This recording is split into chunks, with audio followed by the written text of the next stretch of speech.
episode 25 of the practice. Super glad to have you all back with me. Can't believe I made it this far, actually. 25 is progress. It's not a huge number yet, but we're making progress. We're sticking with it. And I'm thinking about making this sort of a weekly thing. I know that it'd probably be a lot easier for people to tune in repeatedly and to come up with sort of a scheduled time to do this every week. So I'm thinking about Tuesday at 9 Pacific, noon Eastern. So let me know if you guys have any thoughts on a time that would work well for you, or what you think popular time might be. Drop a comment or whatever, and we could think about establishing sort of to do these. That may help me in terms of scheduling around client calls and stuff like that too. So yeah, let me know what you think of that. So I think we'll be continuing what we've done in the past week, which was, if you recall from the last session, we modeled the chicken, and I've since animated it and turned it into a GIF, which I'll show you. And I think we're going to continue with the series of birds this week and go with actually one of my favorite kind of birds, one of the more beautiful and interesting and somewhat common ones, at least in the area where I live, is a jay, more specifically the Steller's jay. So yeah, looking forward to hopping in. Thanks for tuning in. Let's go ahead and jump right into the stream. We'll keep the intro short this week. We'll get it popping. So, start, here is where we landed last week with the old chicken. I love how birds' movements, specifically chickens, have a really erratic, quick, sort of spastic kind of motion. I think this captures some of that, even though it's only 16 frames. I was pretty happy with the jiggle of the comb and the little gobbler bits here, so feeling pretty good about this one. And then have some reference imagery here for the type of fella I think we should get into today, which is this really beautiful, cool bird called a Steller's jay. So let's hop in. Who do we got in the stream? Kira Arts. What's up, Cyril? I'm not even sure how to pronounce your name. Is that right? Thanks for tuning in. Right, so this guy may be a little bit tricky. I'm thinking about how to model this sort of mohawk thing the best, but we'll figure that out. So let's see here.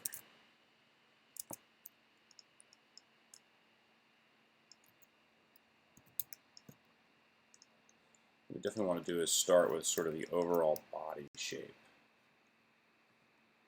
And like I said, like I always say, this is sort of an unrehearsed, unedited stream. I'm not sure exactly what I'll be making. I'm not sure exactly how it's going to turn out. Some of these streams have turned out better than others, and that's just sort of the nature of a practice. You show up, and it's not going to be perfect every single session, but that's what we're doing here. We're showing up to the table continuously in an effort to make our work better and to see what we can come up with. So this is just a live look into that process, which is really me, I guess, just sort of buying time as I figure out how I'm going to model this stupid bird.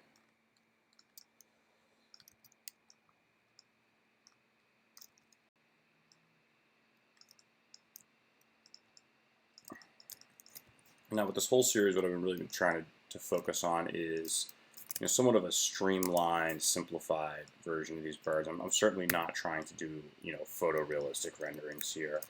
I think it's really the effort has been to make a graphic, simplified kind of version of these fellas. So what I usually do, and what I'm doing now, is starting with blocking out some really simple shapes. Just get sort of the overall forms down. Just going to help us, establish the look of the piece, the look of the creature, and we dive in later and start adding little feather details and things like that. But as I said, not too many. I'm going to try and keep it really simple and streamlined, as in keeping with the rest of the series. So let's see. So this, obviously the coloration on this guy and this really cool mohawk hairdo he's got is some of the more distinguishing characteristics of this bird. So I'll figure out a great one. This is a good shot. Keep looking at. It's got four folks on the screen. That's pretty good. Feeling it. So it really does look like, instead of adding another piece, I want to see if I can make this appear to be sort of a part of the overall form of the head. So I'm going to use this soft selection tool, try and sort of form that mohawk there. Bear with me, this might look kind of janky. What I'm going to do is I'm also going to save a version of this this capsule that I've got as the core body shape. And what I like to do a lot, you may have noticed this from other streams, I like to make just a little null group called off. I can back stuff up in it as I'm working, just so I don't ruin things that I have established and sort of like the look of. No, that's not so bad actually as a start. That's not it.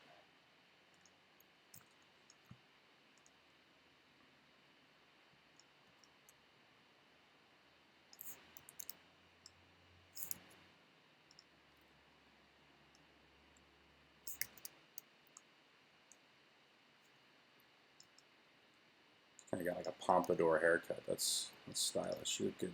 You look good, you little Jay.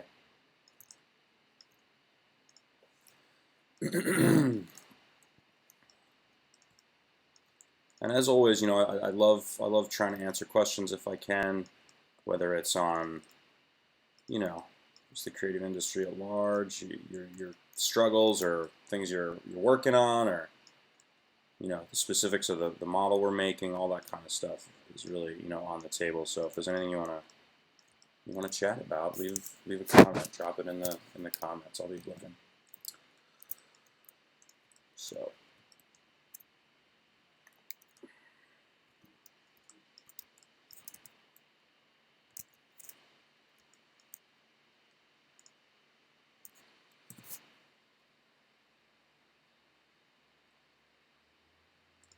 I'm turning off only select visible elements. I'm going into the side view, so I can grab both sides of the model at the exact same point and have a symmetrical selection. That makes sense. I'm trying to thin out this very cool hairdo this bird's got. You see that it makes a selection right through, and I like to try and keep my model symmetrical where possible. I think we all do. Is that a designer thing? Do we all love symmetry? I don't know.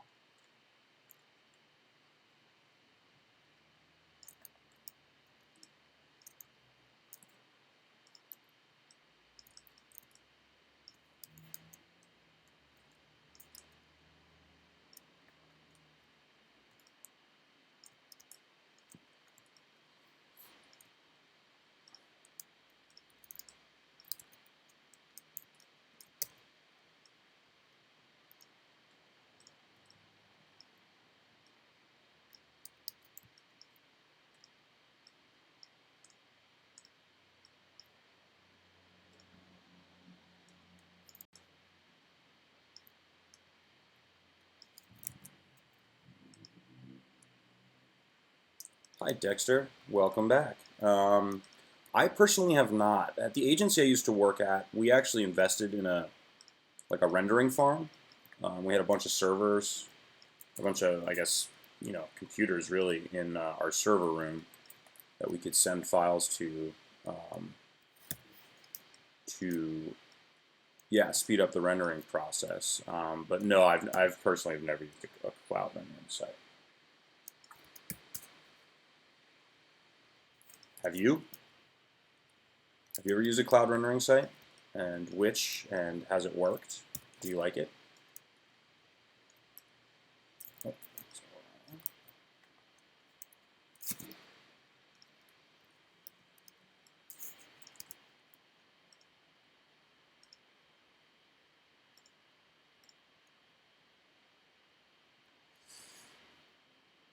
yes, the soft selection is what's up. I use it all the time. I just, you know, start with basic primitives and really bend them and twist them and get them how I need them using soft selection. It's really pretty awesome. Here's a bit like this.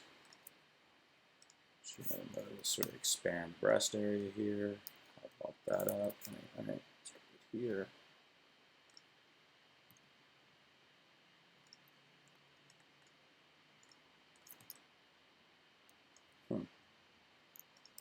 It's weird. If I had turned that off. So yeah, especially for organic shapes, self-selection is really great. You really just kind of push and pull and tweak and get things the way you need them. Since I do a lot of birds and characters and things like that, the self-selection tool is just super useful. You can adjust the size, and you can see like they sort of show you in this yellow gradient kind of the fall off of where your selection continues out to, and yeah, super useful.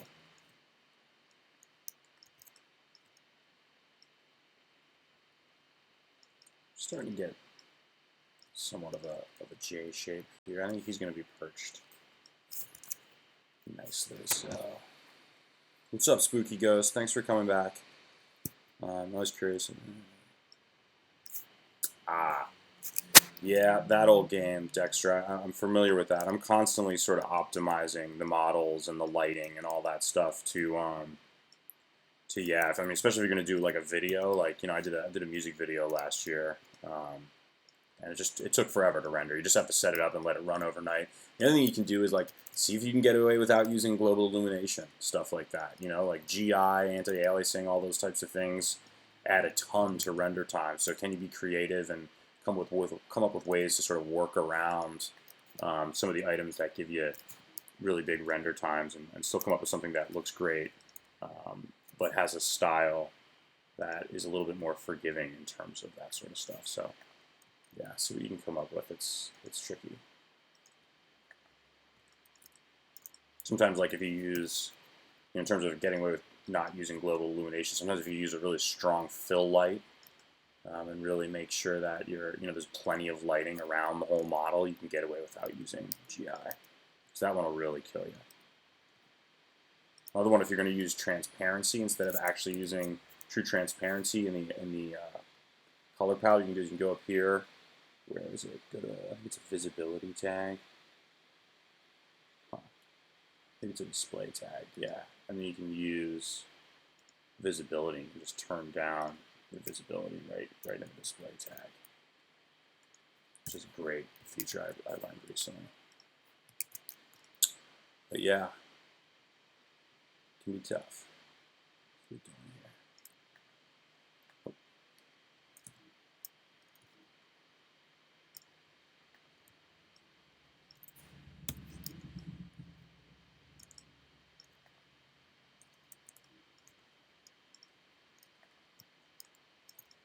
All right.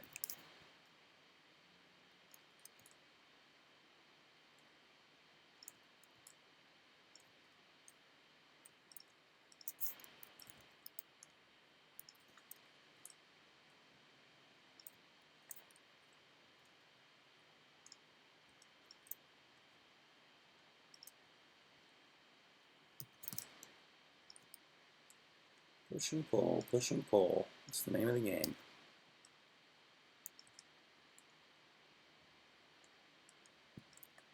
I think I'm liking that crest. It's coming together nicely. I want to thin out the neck area, sort of. Let's come down here, select through. Put that in. Yeah, look at that neck.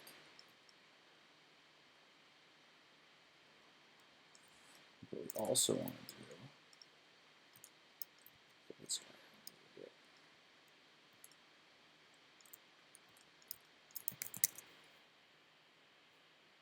Yeah, no problem. You got it, Dexter. That was a big one for me. I saved a lot of time on a project recently. Now the problem is it doesn't give you refraction, so you're not going to have that sort of realistic kind of glassy look on the edges. But yeah, it will give you a sort of a transparent look. I'm wondering if I should add more geometry for the tail or just continue to alter this. I think geometry geometry actually might be the case. So let's add some feathers. Found some tunes here first.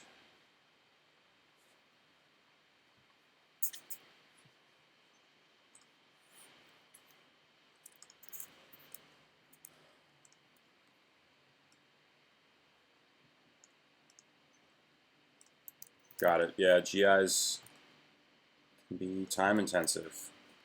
Super, super time intensive. So let's see. So let's add another capsule. I'm going to lose some of the geometry. I don't think we need quite this much. Again, like see here, I'm optimizing for the amount of geometry I actually need. Like if we can just turn down some of these figures just a little bit, save us a bunch of rendering time.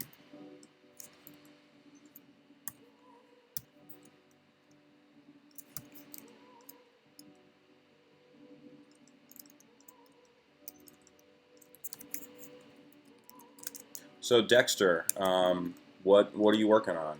A music video? Is it a sizzle reel? What kind of thing are you working on?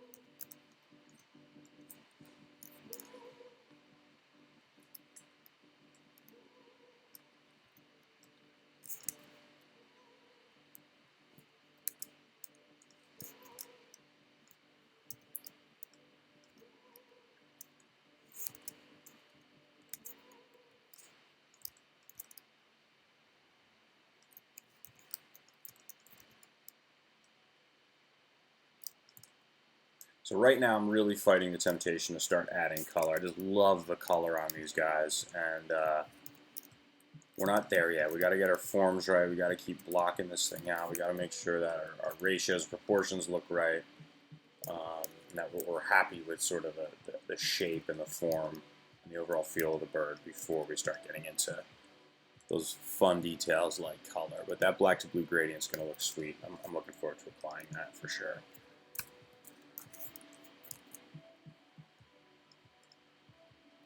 Cool. Music video. They're fun to make, man. I'd like to do more of those. Only ever done 2.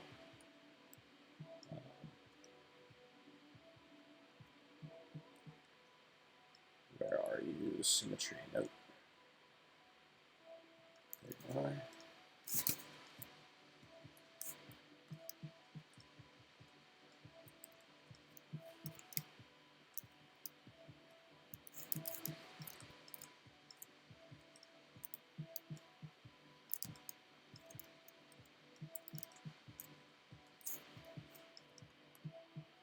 Hmm.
Be careful with that only select visible elements being turned off. And accidentally select the whole back side of the bird that you're not even looking to grab.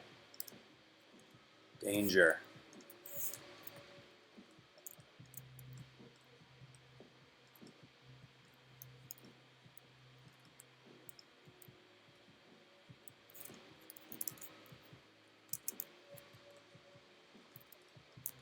It's coming together. Getting somewhere. Should add now some little leg action. This tail needs to be a little bigger.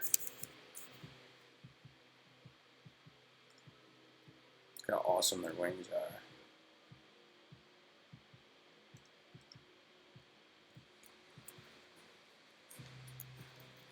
I saw, ooh, 6 people watching. Big money, big money.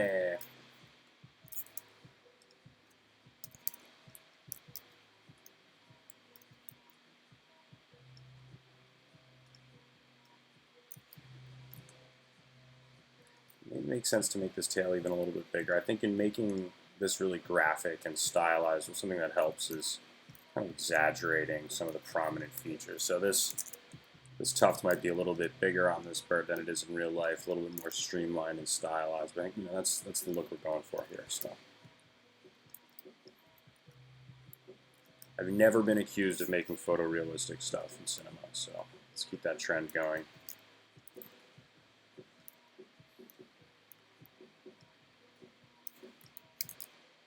All right.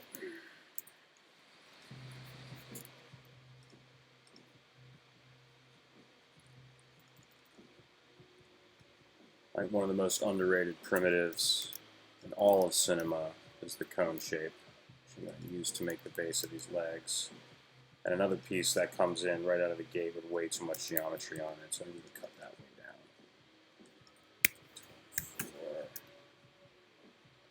down. I don't need any, do I, for the piece? No.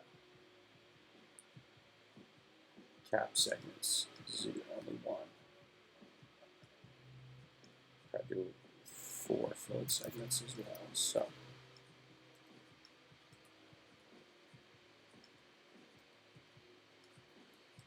All right.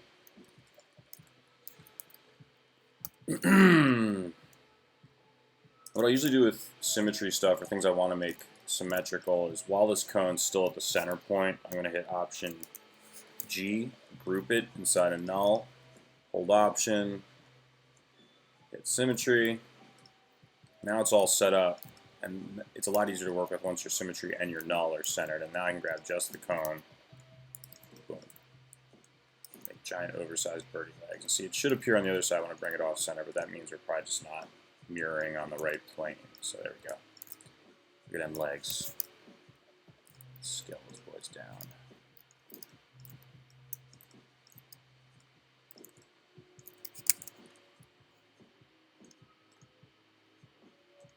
Thank you. Appreciate it. Thanks for stopping by. I appreciate the support. I appreciate you hanging out and watching as we make this stuff. As I said in the beginning of this stream, you know, it's unrehearsed, it's unedited. I typically have like a general idea of what I want to make, but I don't always have a great idea of how I'm going to do it or where it's going to end up. So I'm glad you think this one's coming out okay. I kind of agree. I think so far so good. It's a handsome little fella. These guys have sort of longish legs, I guess, as birds go. So might exaggerate that a little bit. Long black legs.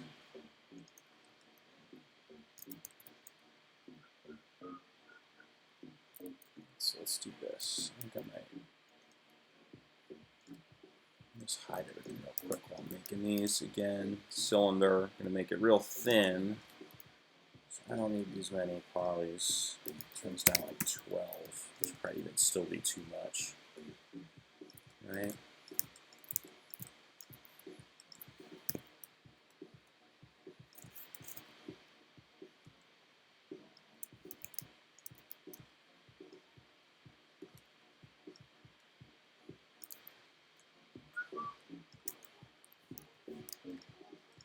Just compiling shapes here.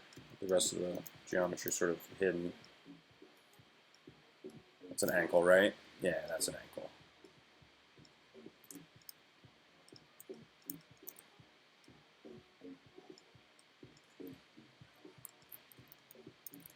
That's another thing I think that's important to keep in mind as you're making your models is like what level of detail is necessary, right? Like I could get in here and start modeling toenails and claws and getting into the like texture and all this crazy stuff, right? But is that ultimately going to help the look of the model?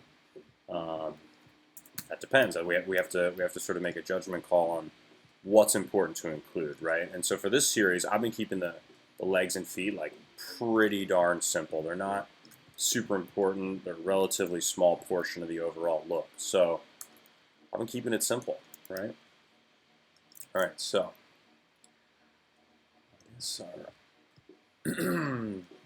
is our leg here, the cylinder and sphere. There she is. So all I'm going to do is throw that in the symmetry with these guys. Foot. And there we have it. Killer birdie feet.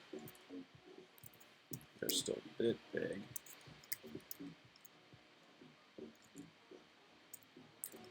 Like that tall, sort of athletic stance that these Jays have.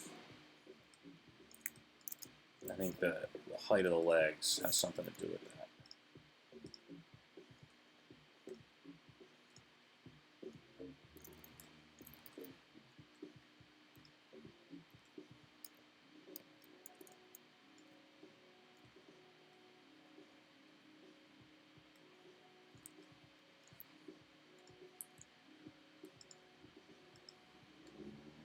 Another thing I want to do is I want to take foot, group it, make it a child of this portion of the leg, so that when I rotate it, they all come together. That's going to ultimately help out when it comes to animation time. You're moving sort of the knee joint to where the knee might realistically be. Now I can just sort of rotate this forward like bird legs do. Whoop. Whoops. Right. And then grab the foot. Main foot.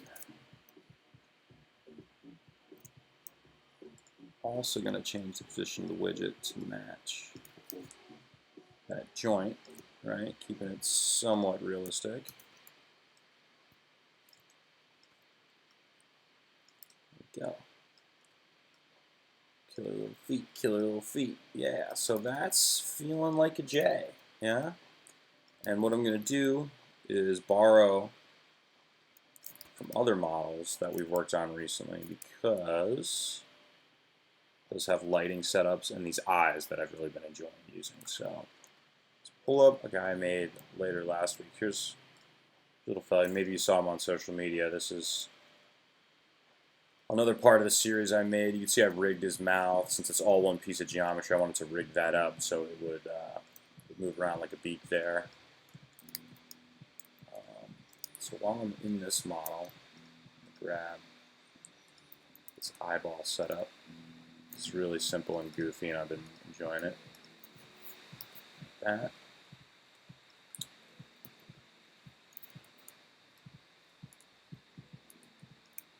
Drop that in soon, and also, while I have it open, I'm going to grab the lighting. Got this background setup with light. It's a fairly simple setup. I've got a sky object with an illuminated gradient material applied. I've got a light I'm using for throwing some shadows. And I've got sort of the background that is put together with the compositing tag so as to give you a nice seamless background, really just catch the shadows beneath the bird. Let me just drag all that down.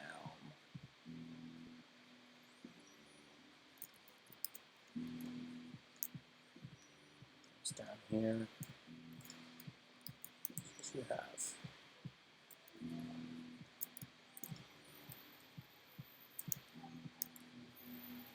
Soon we'll start doing some test renderings. How long have we been going now? We've been going for about 30 minutes. Okay. Pretty good.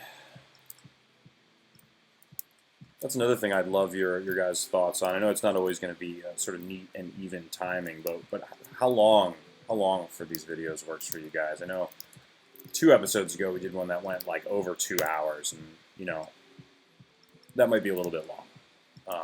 Unless, of course, you guys want that kind of in-depth detail and long breakdown. What do you guys think?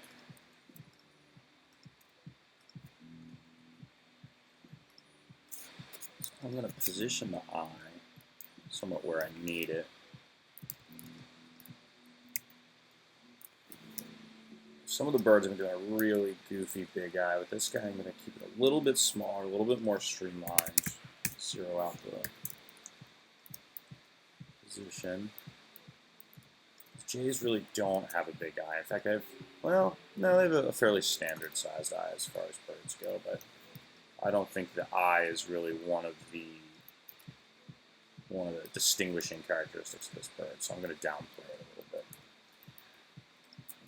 Use a copy of this cylinder. I'm going to copy it. Put it in the bool.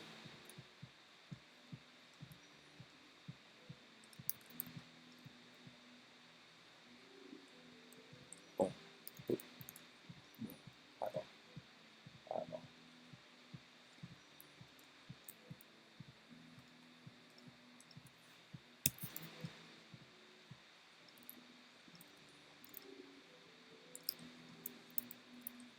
You know what? With the lighting in here, it's getting kind of hard to see. There we go.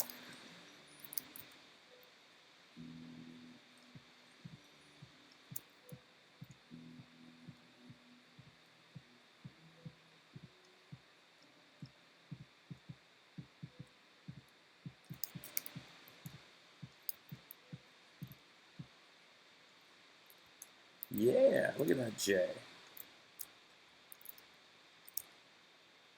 I feel pretty good about him, so let's maybe put a camera in there. I've also set up some rendering presets, which are super easy to just save here. See birdie projects, turn those on, get rid of defaults. See already my aspect ratios have been updated. So let's throw a camera in. I like to use the camera and the off nulls to separate my geometry from sort of my lighting and my scene background stuff in this setup. I don't know why, that's what I do. This handsome bastard.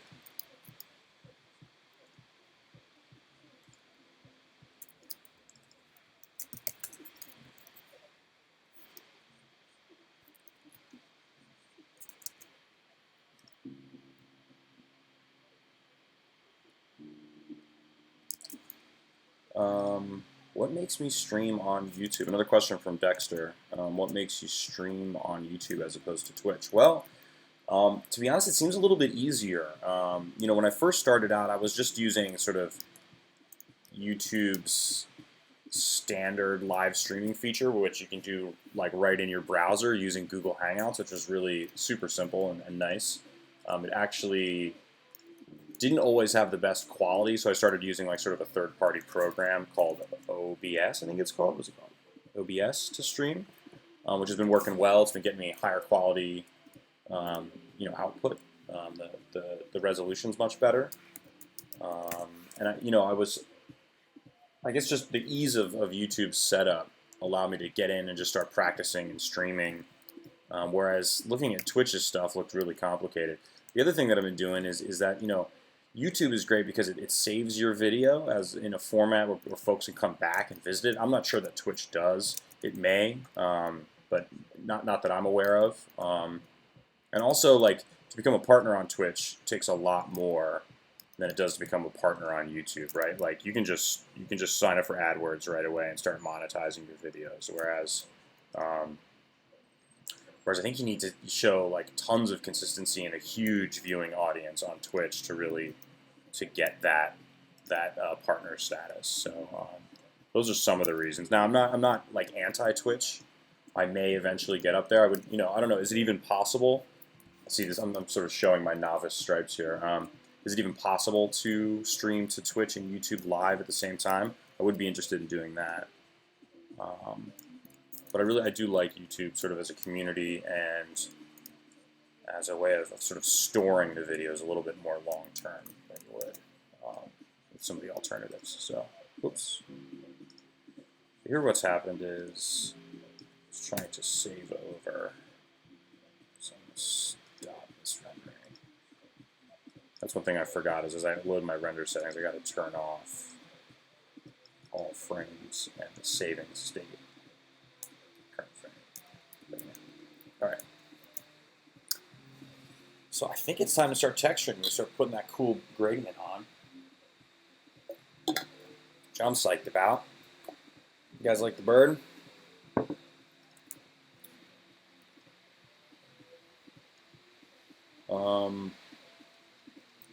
Managing chat would be hard then. Oh, with doing both at the same time, you mean? Yeah, that makes sense. I'm not sure if I could. Or I wonder if there's like a chat application that could merge both into each other. I don't know. What are my thoughts? Hey, Tom. Thanks for stopping by. What are my thoughts on Sketch and Tune? You know, I'm not anti. To be honest, it's not something I know a ton about. I've done a few experiments with it. It seems like there could be some really powerful applications for it, for sure. I know like EJ from iDesign has just like a ton of expertise and a ton of tutorials there. I've checked out some of his stuff.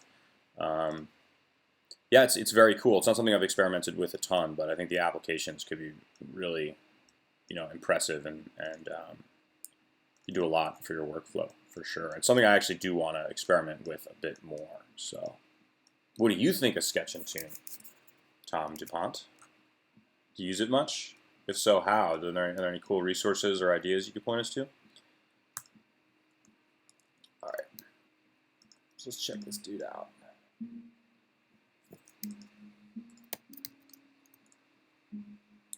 That gradient isn't applying exactly the way I would like it to. So first, let's see. We want that to be vertical. Just gonna help a bit. I want to do a cubic. Yeah, cubic. Flat.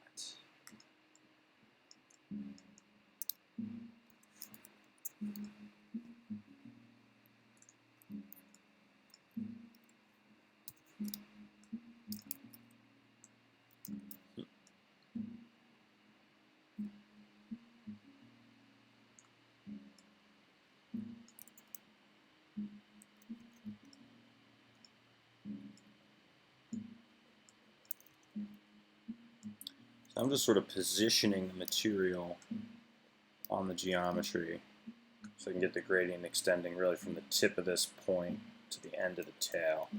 I'm not going to worry about the legs so much. I think I'm going to apply just a flat black or gray material to them. So I'm really just focusing on this tip to this tip.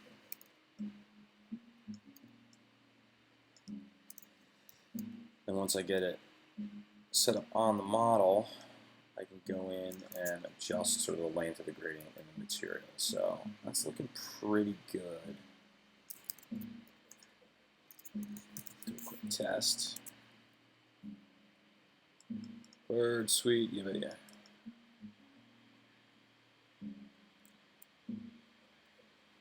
You think there would be more viewers on Twitch? There could be.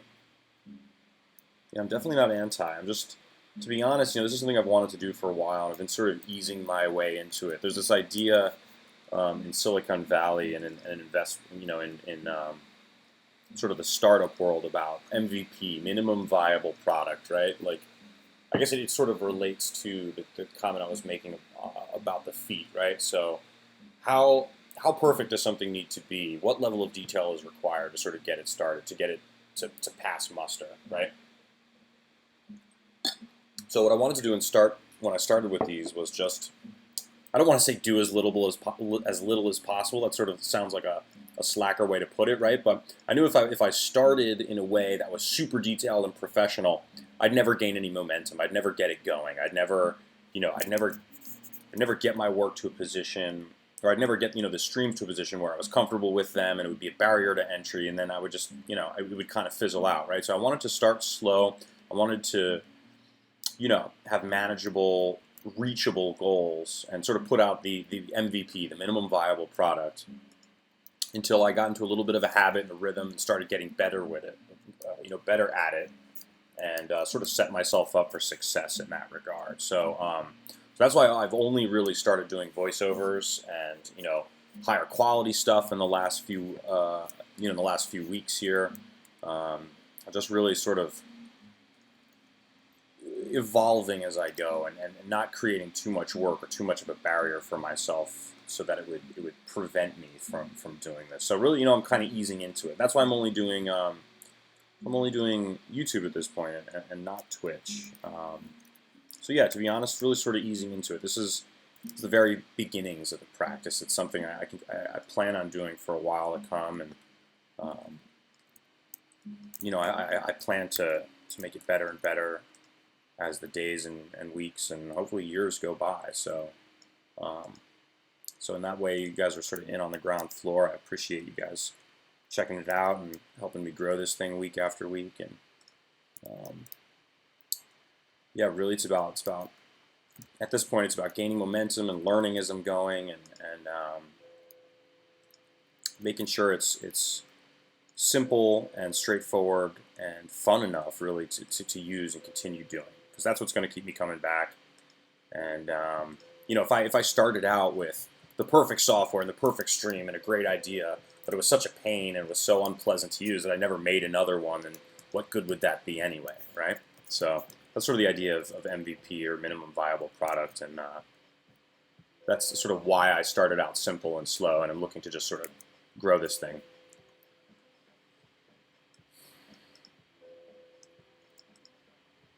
So reading your comments now, Tom, about Sketch and Tune, that's cool.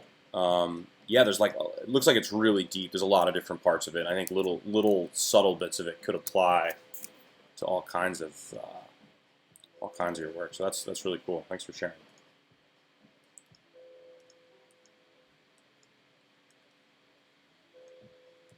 All right. So I'm digging the way this guy's coming together, to be honest. So I'm gonna make the feet dark. These feet.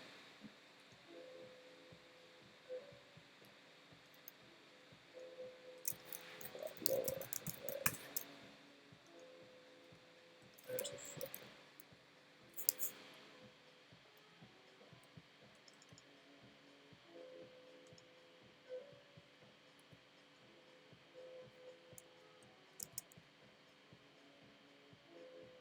You guys know what I mean. I'm reading your comments now. It's like, yeah, it's like if you want to learn how to do oil painting, and your first assignment is going to be paint the Mona Lisa, you're not going to make it that far, right? Like, have realistic goals that you can meet. Set yourself up for success.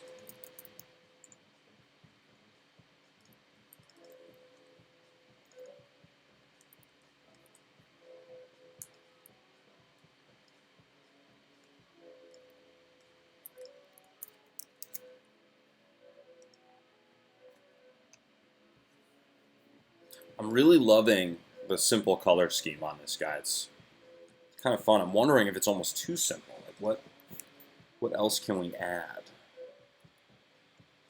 These guys have cool little stripes on their wings, but I do want to keep it rather simple. I wonder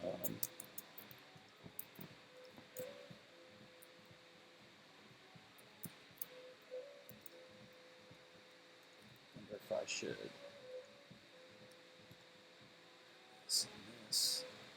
This.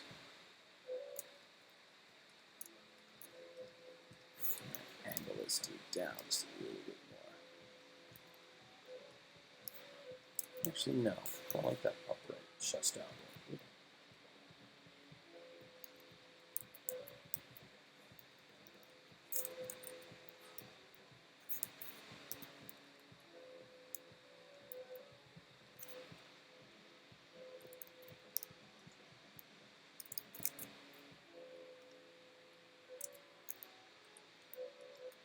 This is coming together rather quickly. Maybe we can start looking at animating him a little bit.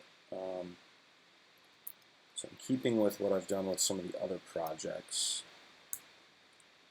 10 frames a second, over 16 frames. And I think what's so great about these guys is the way they sort of hop around. So I think I'll do probably a little hopping and bobbing kind of animation, something simple.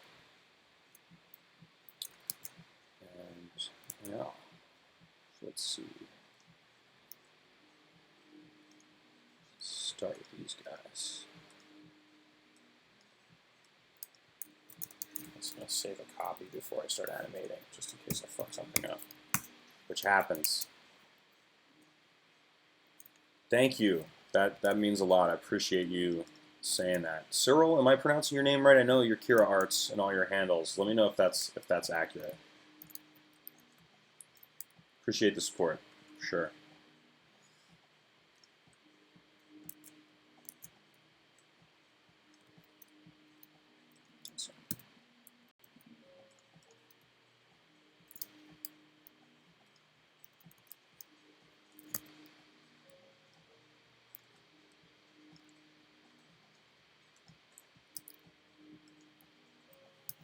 You said move that center point to where the joint would be, which I think once you start cranking on this stuff is going to give you a little bit more of a realistic point of rotation, right? So let's see. So let's keyframe that. Go to 6. I'm going to rock that guy backwards. Bring this one up. Same for the lower leg. Oh, which we've already done actually. So great.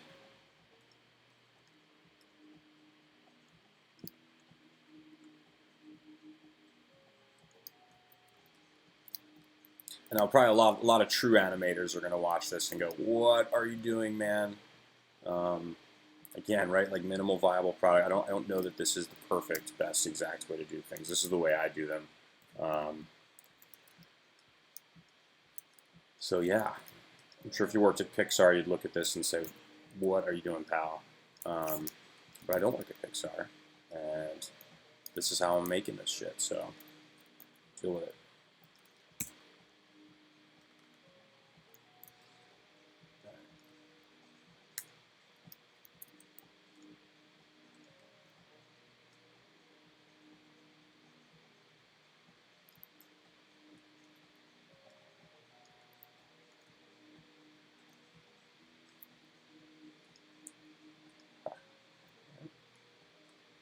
Sort of a lowering happening.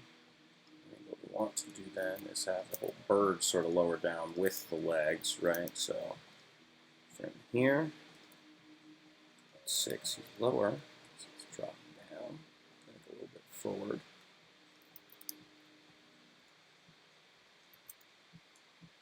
This is probably gonna be weird before it gets good, so again, bear with me. Got some jittery sort of slide back. Carol. Yeah, you're right. Mixamo is like only really the bipedal things. Carol. Okay, cool. Yeah, have you guys played with Mixamo? I've only played with that very briefly. It seems really powerful. In fact, I don't, I should probably incorporate it more into my workflow in terms of rigging and animating, certainly the bipedal human type characters. Yeah.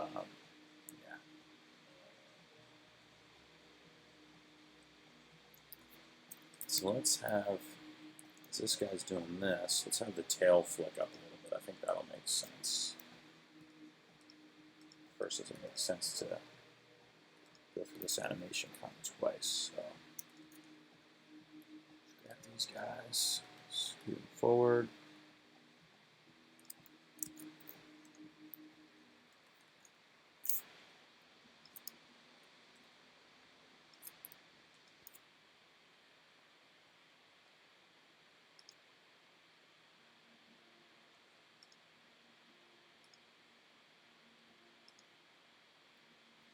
See, getting weird. Match some of these frames up. 14, 12, 14. Go to self.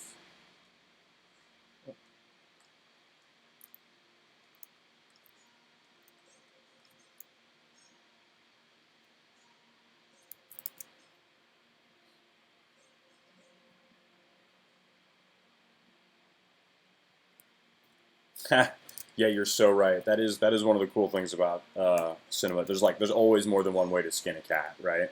Like you can make things 100 ways. Like this shape you probably could have made with loft NURBS. Probably could have made a bunch of different ways, right? You probably could have made it with, who knows, meta balls or something like that. Like there's always more than one way to do something, which is really cool. Keeps things interesting, and it all depends like on what your goal is for the piece. Like sometimes does it make sense to build things one way as opposed to another? Like in fact, I'm thinking about the way I built this bird, and he's not like it's going to be much more difficult to animate the head. I'm going to need to rig him. If I built him as a separate piece, it'd be easy to animate the head. Like this guy, find him. His head's a separate piece. I can just rotate it however I want, you know, which made it super simple, right? In terms of head movement.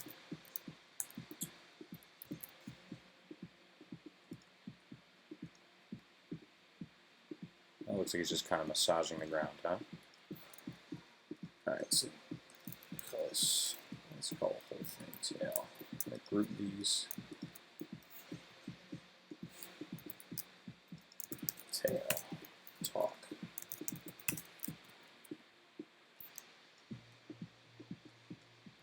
When you're doing your keyframing, make sure you're doing it from your camera angle, because if I find a look that works well from this position, who cares, right? Because this isn't where our ultimate outcome is going to be.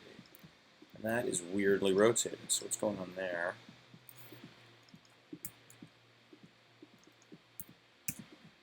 Must have grabbed some of the handles incorrectly when I was putting this together originally.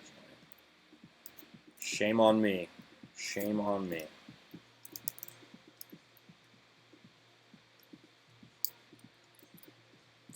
Alright, and the tail, I'm going to move the widget slightly. A little bit more in the base of this fella. His tail, his rear end, let's say. That, nope. Oops. There we go. Let's keyframe it. It's going to come down to 6. Really lift that boy up.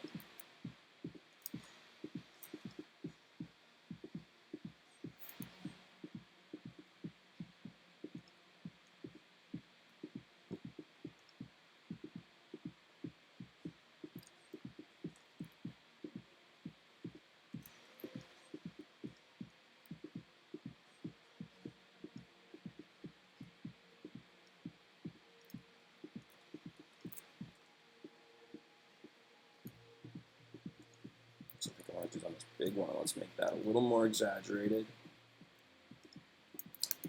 And then let's also kind of spread it out, right? So alter the position of this guy a little bit closer so we get the right angle of rotation. We'll say keyframe it.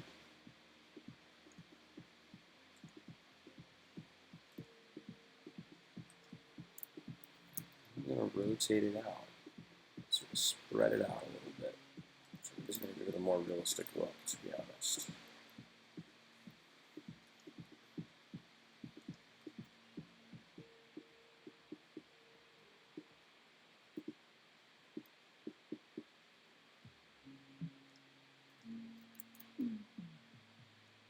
What I think I want to do when he bends down, I want to have him hang out there a little bit longer. So let's do this.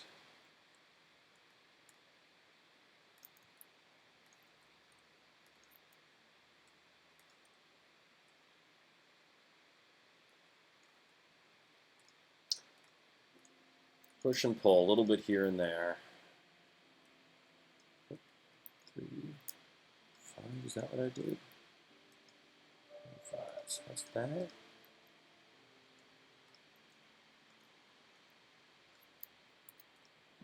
And this is similar with the chicken animation that I showed you guys earlier. It wants to be a little bit jerky. Birds really do have sort of a jerky way of moving around. They kind of move in short bursts. So I want to try and capture that where possible.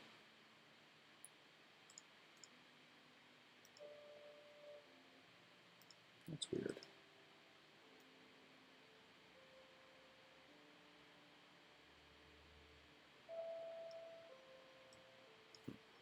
I'm just going to delete those guys because they're not giving me what I want.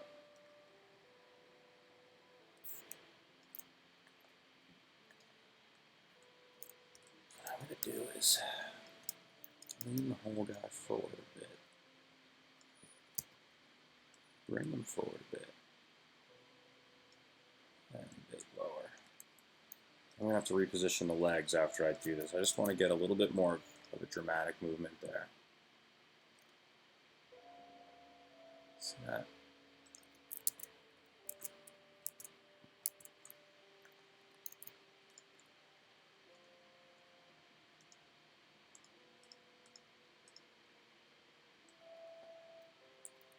So we're coming up on about an hour here, so we can go a little while longer. Maybe I'll do an hour and a half, something like that. We'll see how far we can get this. No promises that I'm going to finish this bird up during this stream, but we made a lot of progress, so we're getting quite close, actually.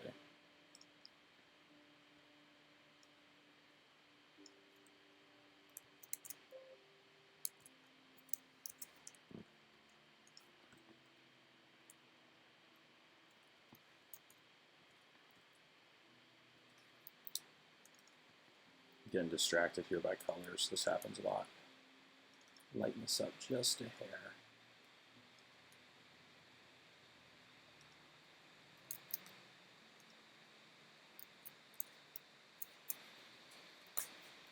I also think I'll do a little bit of a lighter blue on the tip of the tail, which I think is somewhat realistic.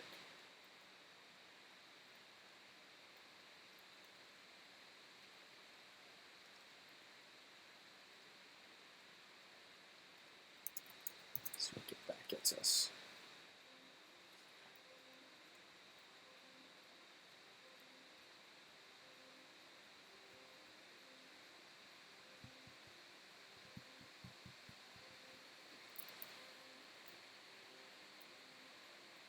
Can't really tell a huge difference, but it works. All right. Thanks, Dexter. Coming together. Hope we can get some of these jerky animations coming together. We'll be in even better shape. So let's see. We'll get to here. We need to crank this guy back, I think. We need to slide it forward slightly.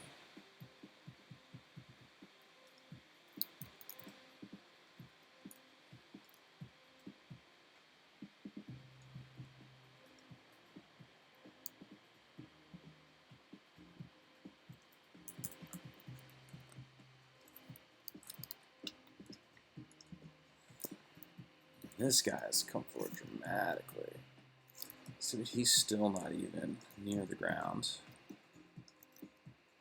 Let me cheat him forward a little bit. Take that. Let's see what we got.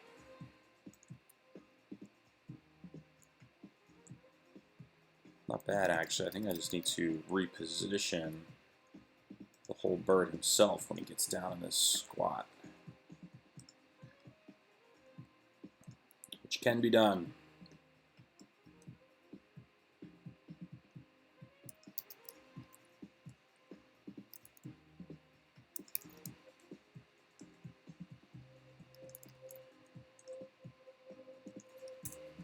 No! Mouse placement is key. I had my mouse here instead of here. I just deleted the whole damn bird. Which is not what we want.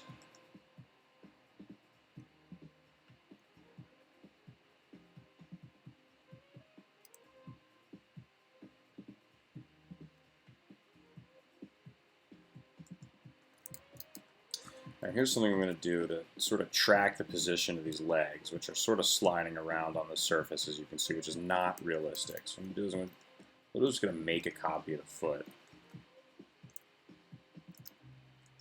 which doesn't have any keyframes on it. So that's going to stay still as the bird moves, and that's going to be sort of our template for foot placement, if that makes sense. Right. So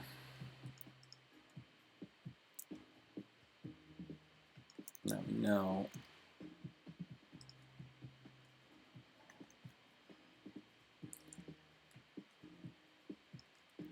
that's what the foot is. Delete that keyframe, bring this one back. Let's see how that looks. See that? Much more realistic. Stand put. Sort of.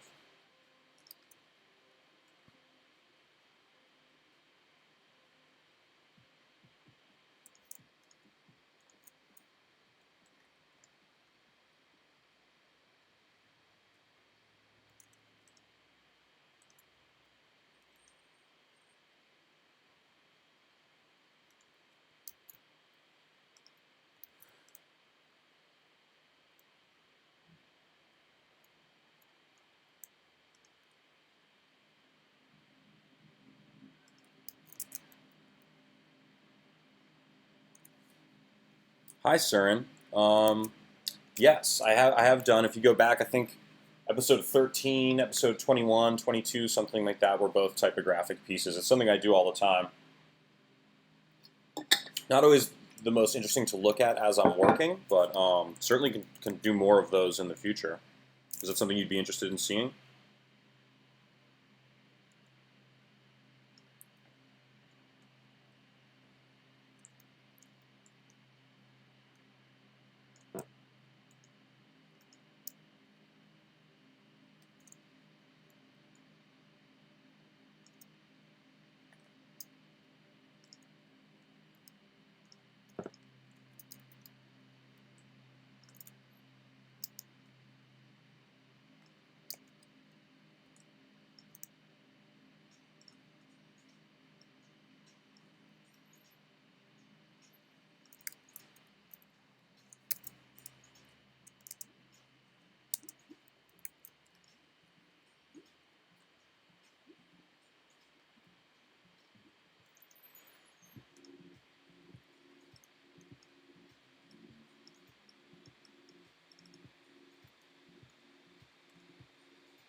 That foot got pretty close. I'm going to delete that template. And the only thing I noticed is that there's a little bit of, in these frames, a little bit of bouncing in between.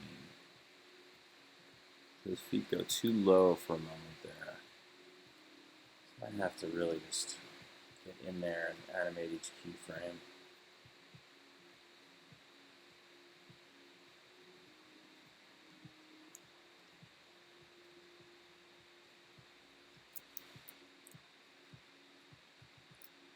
It's subtle, but it needs to happen.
wonder if we can give him a little hop towards the end here.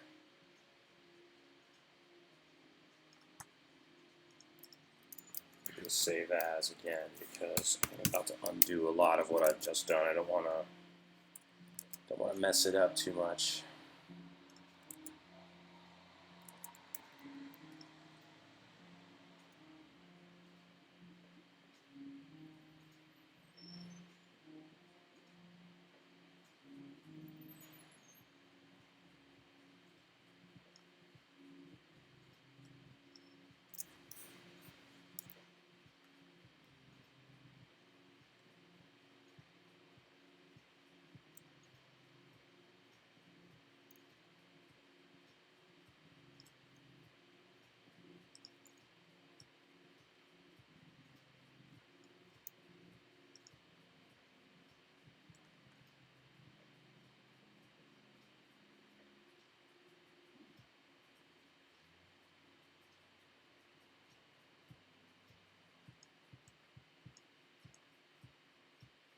Third hop. Hop. Right. How high off the ground is he? Not very. He shouldn't be very high.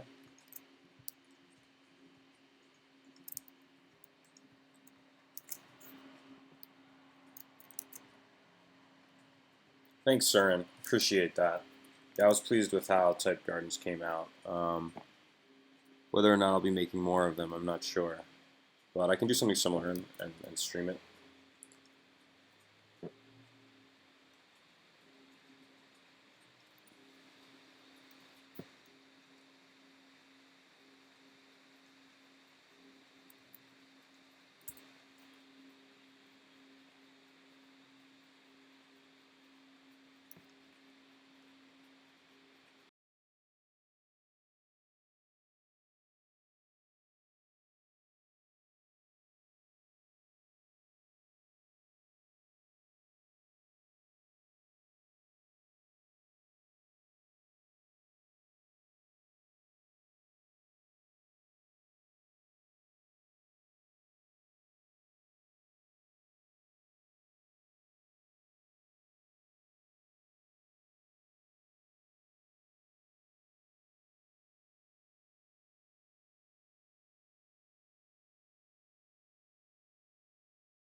Alright, getting close, you guys. Thanks, Dexter. Just trying to keep it nice and simple. And that blue to black gradient is like, it does all the work for us, doesn't it? Like, look at this guy. He's so cool. We hardly need to do anything. And even just cleaning up some of those details and just keeping that really cool fade is all we really need to do. Alright,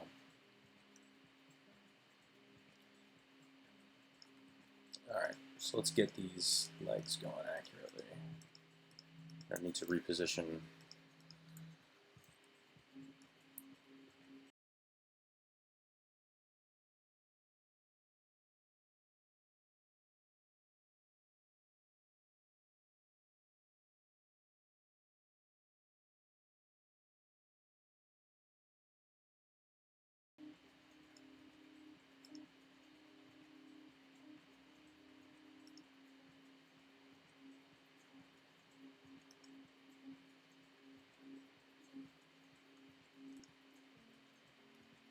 Chicken wing.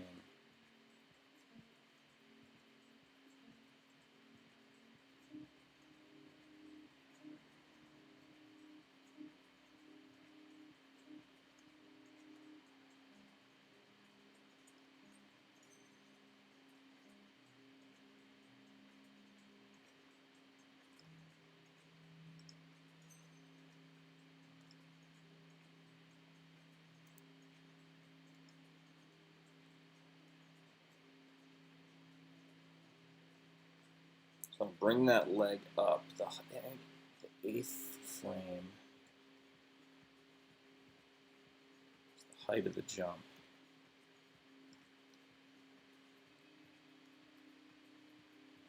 So Bring that leg back, really tuck it in as he's hopping. Same with the lower leg. The lower leg comes forward. Get his feet off the ground. Ooh.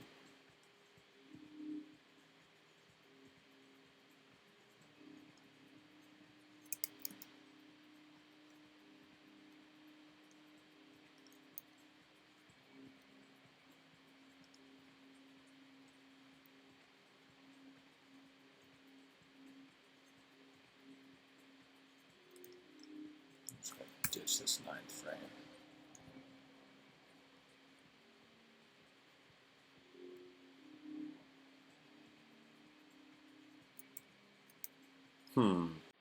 It may mess something up there.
Oh, sorry, just reading your comment now, Dexter. Thank you, thank you. Again, those are fairly simple too. Just a little bit of noise, a little bit of gradient. All right, so I'm kind of going in circles here. I gotta figure out what the hell is going on with these legs.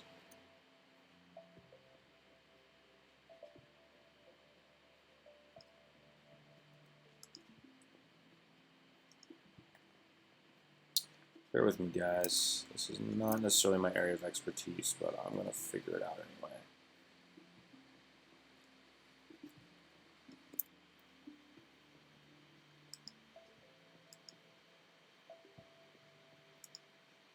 Do an actual rotation of the foot now, too, I think.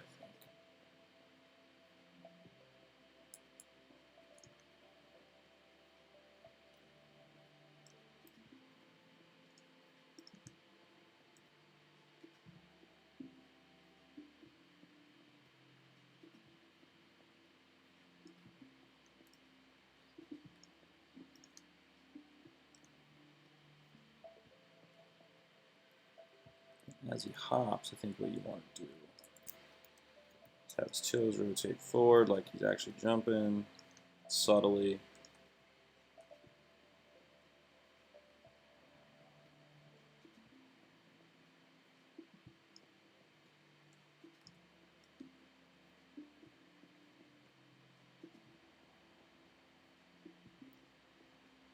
Lands.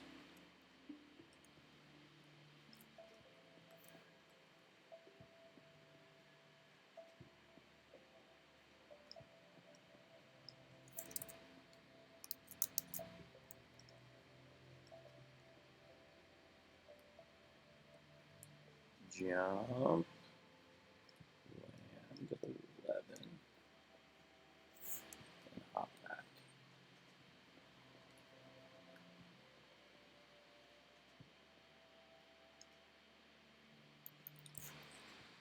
Oops.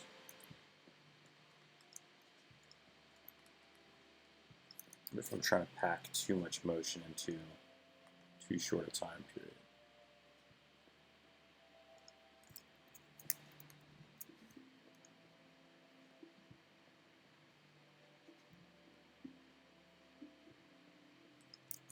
Let's see how it looks. I'm gonna render this whole thing.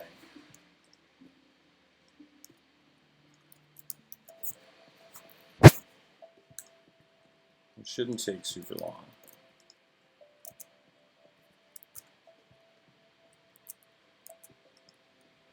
I believe an hour and a half later, 3 of you is still hanging out. That's really, really awesome.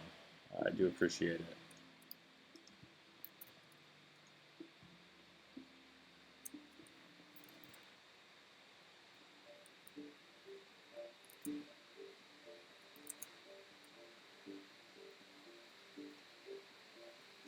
I think something not so great's happening with the feet there.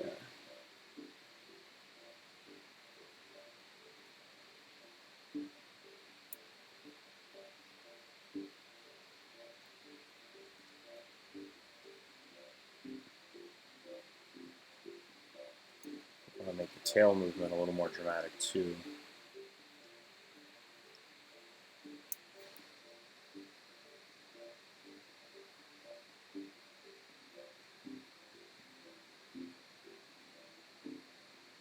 Show off that tail.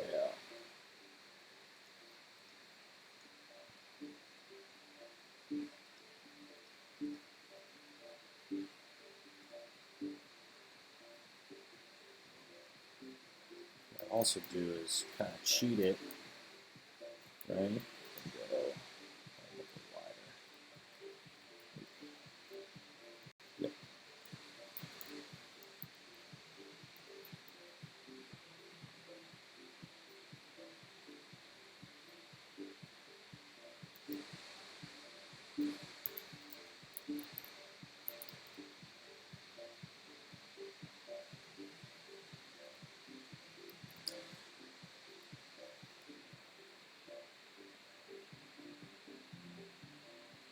Now we can see how the animation really looks.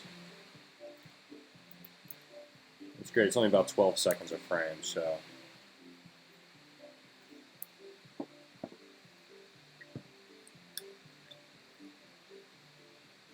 So reading through your question now, Dexter. So you're freelancing now is all your work for clients looking for your style and hire you to do so.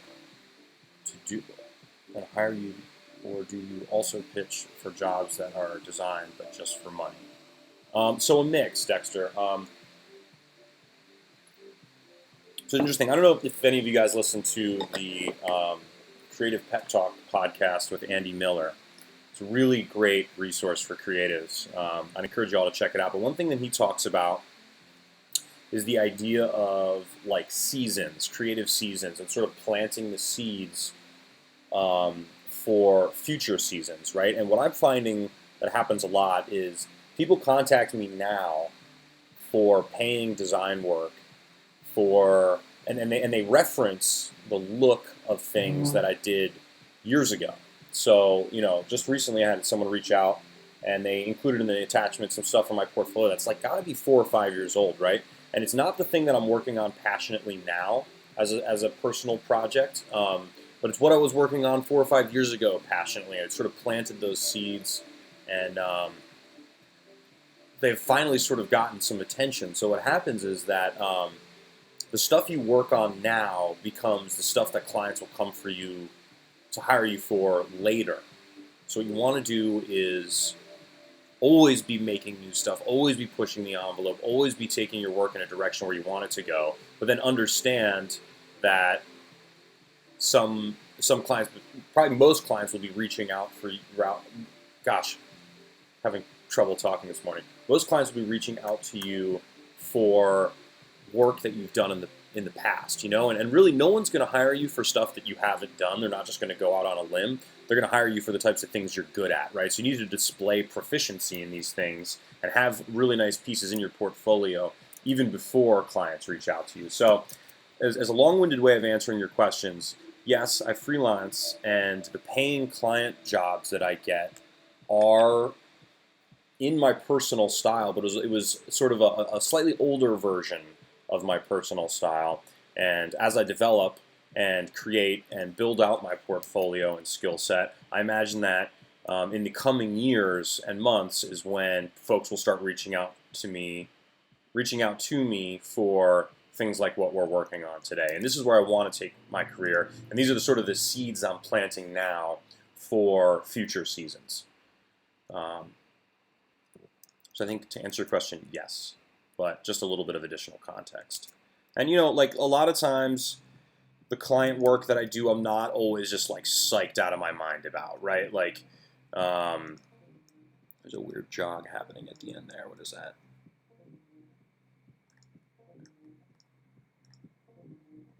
Sometimes you just gotta, like I was saying though, sometimes you're not psyched out of your mind about client work. Sometimes you just gotta get stuff done, and pay the bills and pay your rent and all that, you know, necessary, not so fun stuff.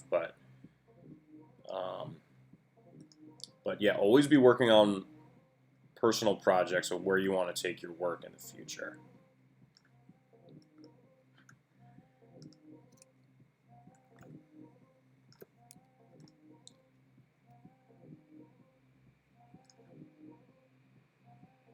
Oh, keep framing the wrong thing.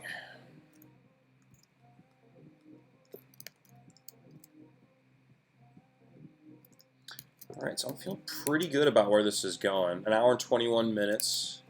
Seems like a decent timing. I'm going to try one more thing, just to add a little bit of jiggle to the feathers as they move, especially on the feathers at the end of this sort of crest this guy has. So I'm going to take a jiggle of a deformer, put it in here, and I think what we're going to find is no jiggling. So maybe what I have to do, actually put it on the capsule. Now we're going to get some weird jiggle, I think. So that is cool, but not what we want. In fact, I'm going to take a screenshot because it looks so weird.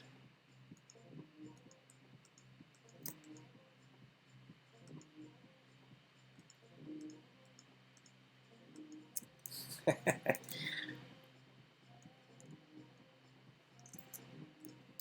we're going to do then is we're going to turn on some fall off on the jiggle. Not infinite. Let's call it a sphere. So now just his head is jiggling, right? So we need to scale this down quite a bit.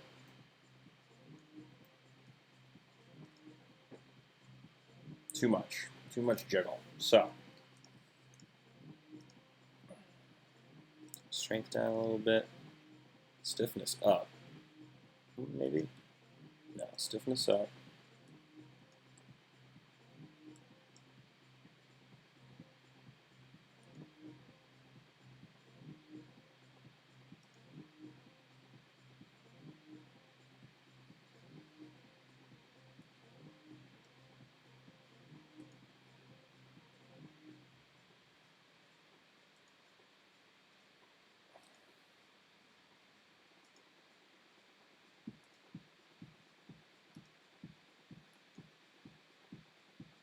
I'm just sort of playing with some of these parameters.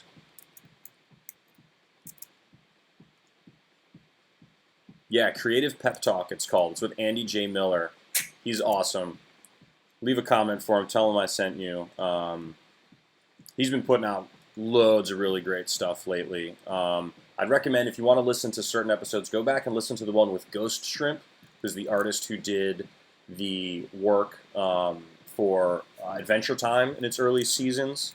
There was one recently, gosh, I'm forgetting the name, but just some really inspiring creative stuff. Definitely go check it out. Big fan of Andy. His work, not only is his podcast really great, but his illustration work is really incredible too. So go check Andy out. Creative Pep Talk podcast.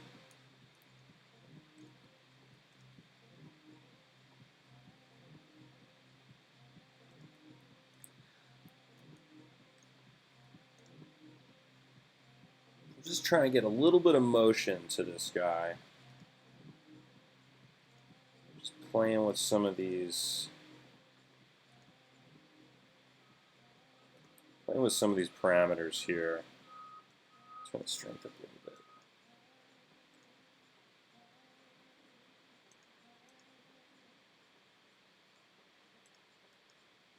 Trying to get it right. Now, the jiggle deformer is something I've only started using recently.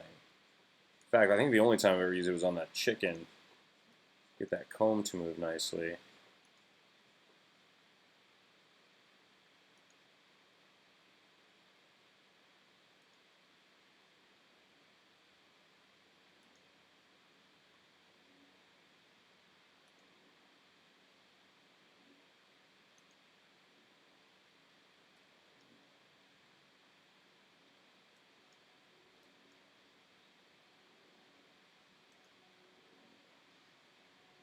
Just want it to be subtle.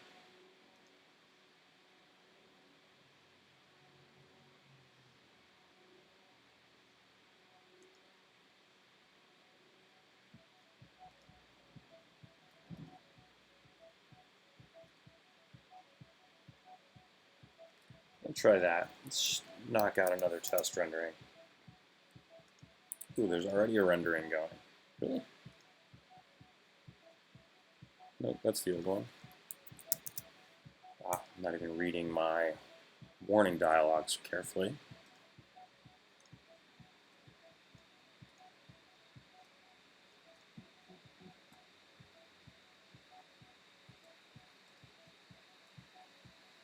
Oh, cool. Thanks for the recommendations here, Dexter. Design podcasts besides the collective podcast. I haven't checked any of those out. I'll have to take a note of those and give those a look someday. To be honest, I don't listen to a lot of creative. Um, yeah, yup.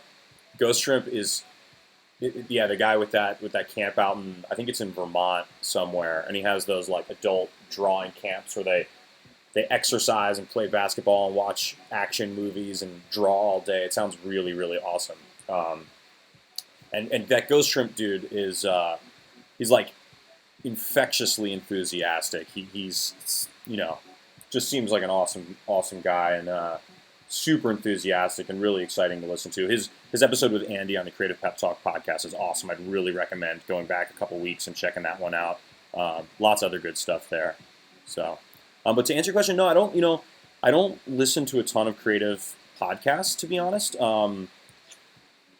I spend so much time in the creative world. I'm a creative myself. I read and look at blogs and Twitter and Tumblr. All of that stuff is just absolutely full of brim with creative stuff. It's basically only people I follow on social media are creatives. So I do need to give myself a break from that sometimes. So typically with podcasts, I like to listen to are sometimes business podcasts, sort of performance and podcasts. I really like the Tim Ferriss podcast. I used to listen to Rogan a lot. I'm not listening to him that much anymore. It's sort of a lot of the same with that guy. What else? What other podcasts do I really enjoy? I think Waking Up podcast with Sam Harris is really interesting. That's sort of a philosophy and a big thinking kind of podcast. Talk about spirituality and meditation a lot. What other podcasts I listen to?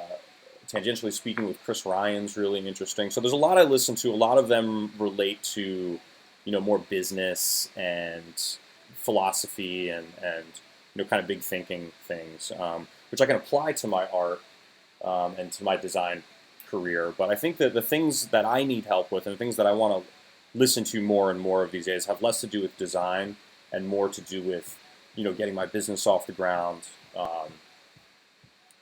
improving presentation skills, ways to improve performance, that sort of thing. So hope that answers your question. All right, guys, so I'm feeling really pretty good about the way this is coming together. I'm probably going to cut off the stream sometime soon. See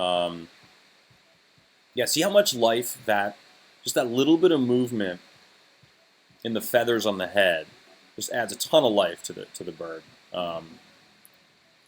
I think I may before I ultimately finalize this and output it. I think I'm going to do some tweaks to the color in the background and just a few little odds and ends here and there. But really, the vast majority of what I'm going to do with this piece has been done. I think it's another fun little addition to this series of birds we've been working on. So, thank you so much for stopping by, everyone. I really encourage you, if you enjoyed this, share it with a friend, subscribe, give us a thumbs up. All that really, really helps.